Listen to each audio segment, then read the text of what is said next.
बातमी आहे धुळे जिल्ह्यात असलेल्या शिंदखेडा शहरातून।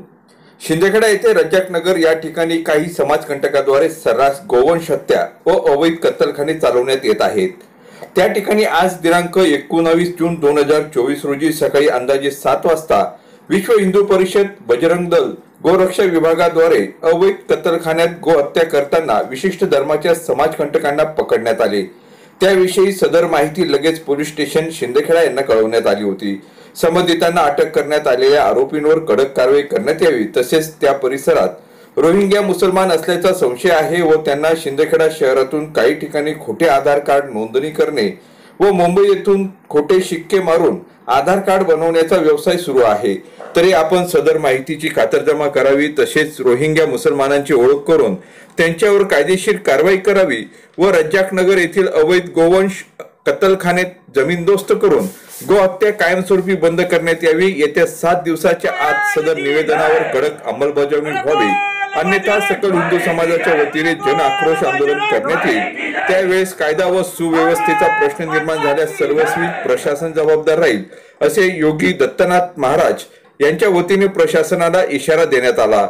यावेळी सकल हिंदू समाज शिंदखेड्याच्या वतीने संध्याकाळी भगव्या चौकापासून शेकडोंच्या संख्येने शिंदखेडा तहसील कार्यालयात धडक दिली। त्यानंतर संबंधित समाजकंटकांवर कडक कारवाई व्हावी अशा आशयाचे निवेदन नायब तहसीलदार शारदा बागले यांना देण्यात आले। यावेळी आपल्या भावना शासनास त्वरित पाठवल्या जाईल। या प्रसंगी शिंदखेडा पोलीस निरीक्षक दीपक पाटील, पोलीस उपनिरीक्षक विजय ठाकूर, पोलीस कॉन्स्टेबल चेतन माळी यांच्यासह पोलीस कर्मचारी उपस्थित होते।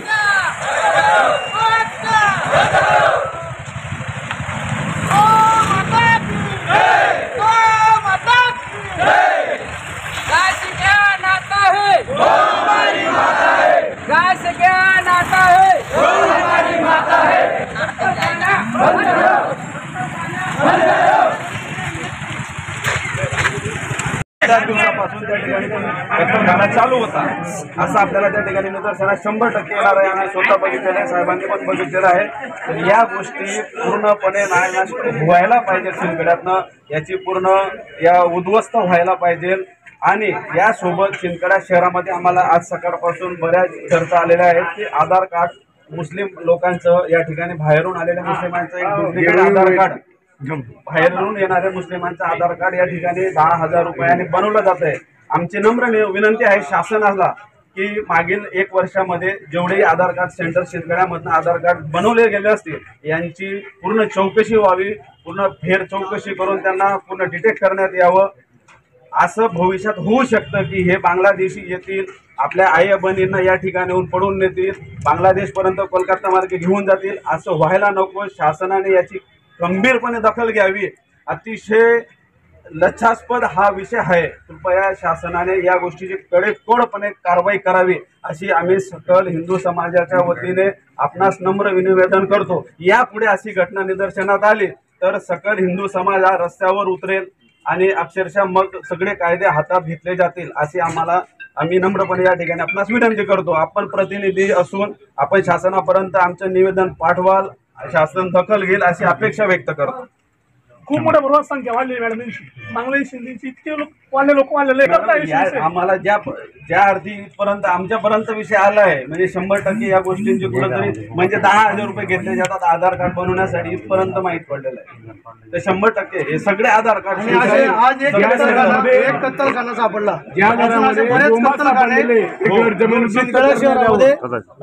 नगर मध्ये आमचा नेहमी वापर असतो। म्हणजे इतकं खतरनाक त्यांनी बनवलेलं होतं की त्या ठिकाणी म्हणजे आम्हाला सुद्धा निदर्शनात आलं नाही, आम्हाला असं शंका सुद्धा वाटली नाही।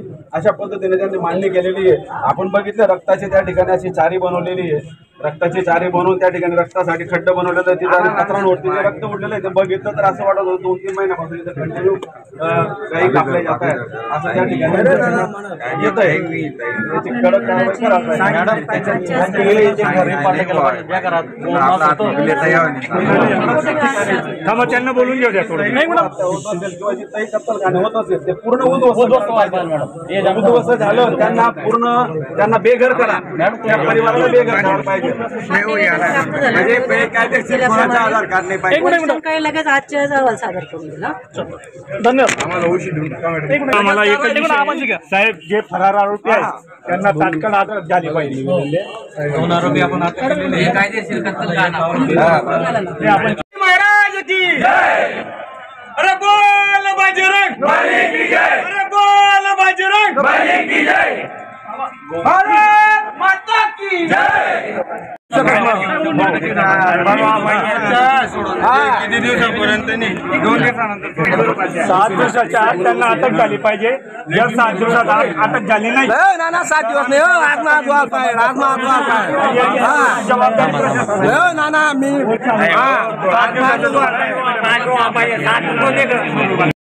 सात दिवसाच्या आत जर त्यांना अटक नाही झाली तर परत हिंदू समाज रस्त्यावर उतरेल. आणि असे अवैधपणे जे जे काही कत्तलखाने शिंदखेडा शहरामध्ये सुरू असतील तर ते सगळे कत्तलखाने पोलीस प्रशासनाने लवकरात लवकर बंद करावे. जर याच्या पुढे अशी घटना कुठे शिंदखेड्यात निदर्शनात आली तर याचा तीव्रपणे पडसाद हिंदू समाजाच्या वतीने या शिंदखेडा शहरामध्ये उमटेल. पण मी सगळे आता आपल्या हिंदुत्ववादी सगळ्या कार्यकर्त्यांना, सगळ्या संघटनेच्या पदाधिकाऱ्यांना विनंती करतो, पोलीस प्रशासन त्यांच्या पद्धतीने आता तपास करणार आहे. तोपर्यंत आपण सुद्धा या शिंदखेडा शहराला कोणतंही गालबोट न लागता शांततेने आपण आपापल्या घरी सगळ्यांनी जायचं आहे. 7 दिवसामध्ये पोलीस प्रशासन जे काही नमुने आता चाचणीसाठी नाशिक प्रयोगशाळेला पाठवलेलं आहे त्यानुसार योग्य ती कारवाई पोलीस प्रशासन करेल ही आपण त्यांना विनंती करतो आहे आणि त्यांनी ती करावी अशी त्यांच्याकडे मागणी करून या ठिकाणी माझं बोलणं मी थांबवतो. फक्त सगळ्यांना एकच विनंती आहे, शहराला कोणतंही गालबोट लागू नये यासाठी सगळ्यांनी शांतता ठेवावी ही सगळ्यांना विनंती आहे. जय श्रीराम. आपल्या हातात चॅनल शेअर करा, लाईक करा. Shabdganga news point channel subscribe